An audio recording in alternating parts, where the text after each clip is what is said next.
இன்றைக்கி சூப்பரான டேஸ்டியான பிசிபேலா பாத் பார்க்கலாம்.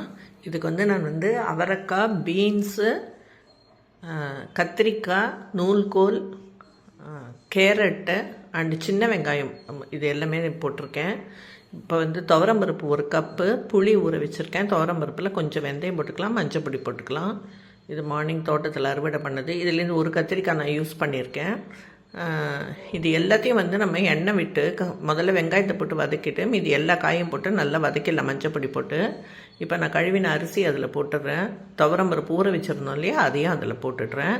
இப்போ 2 காஞ்ச மிளகாய் இதில் கிள்ளி நான் போடுறேன், காரத்துக்கு இந்த காஞ்ச மிளகாய். இதுக்கப்புறம் நம்ம வறுத்து அரைக்கிறதுக்கு எடுத்து வச்சுருக்கேன், சாமான்லாம் எடுத்து வச்சுருக்கேன். அது கடலைப்பருப்பு 2 ஸ்பூன், இது தனியா அண்டு 4 காஞ்ச மிளகாய் வச்சுருக்கேன். 4 2 6 மிளகாய் எடுத்து இப்போது 1/4 மூடி தேங்காய் வச்சுருக்கேன். அதை நல்லா வறுத்து எடுத்துக்கலாம். இப்போ இதில் 1 டம்ளர் தண்ணி விட்டு இதை அப்படியே மூடி வச்சுருக்கேன். இப்போ ஓரளவு 1/4 பாகம் வெந்துடுச்சு. இப்போ நான் இதில் புளியை கரைச்சி ஊற்றிக்கிறேன். இதுக்கப்புறமா புளி கொஞ்சம் கொதித்து வந்த உடனே நம்ம உப்பை போட்டுடலாம். உப்பை போட்டு நல்லா கிளறி விட்டுட்டு இப்போ நம்ம வறுத்துருக்கோம் இல்லையா, அதை நான் மிக்சியில் அரைச்சி எடுத்துடுறேன்.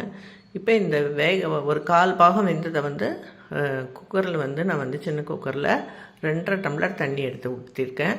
அதில் இது வேக வச்சது எல்லாத்தையும் அதில் போட்டுடலாம். போட்டுட்டு 7 விசில் ப்ரெஷர் குக் வச்சுருங்க.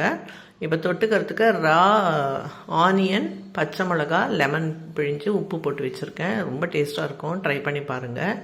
இப்போ விசில் எடுத்துகிட்டு பார்த்துடலாம். பாருங்கள் எவ்வளோ நல்லா சூப்பராக வந்திருக்கு. இப்போ இதில் அரைச்சி வச்ச விழுதை நான் சேர்த்துட்றேன். சேர்த்துட்டு நல்லா கலந்துட்டு 3 நிமிஷம் பெருங்காயம் கொஞ்சம் போட்டுட்டு 3 நிமிஷம் சிம்மில் வச்சுருங்க. வச்சுட்டு ஓப்பன் பண்ணி பார்த்தீங்கன்னா அவ்வளோ சூப்பரான டேஸ்டியான பிசிபேலா பாத் ரெடி ஆகிடும். குயிக்காகவும் இருக்கும், ரொம்ப டேஸ்டியாக இருக்கும். Must try. பேஜை சப்ஸ்கிரைப் பண்ணிக்கோங்க ஃப்ரெண்ட்ஸ்.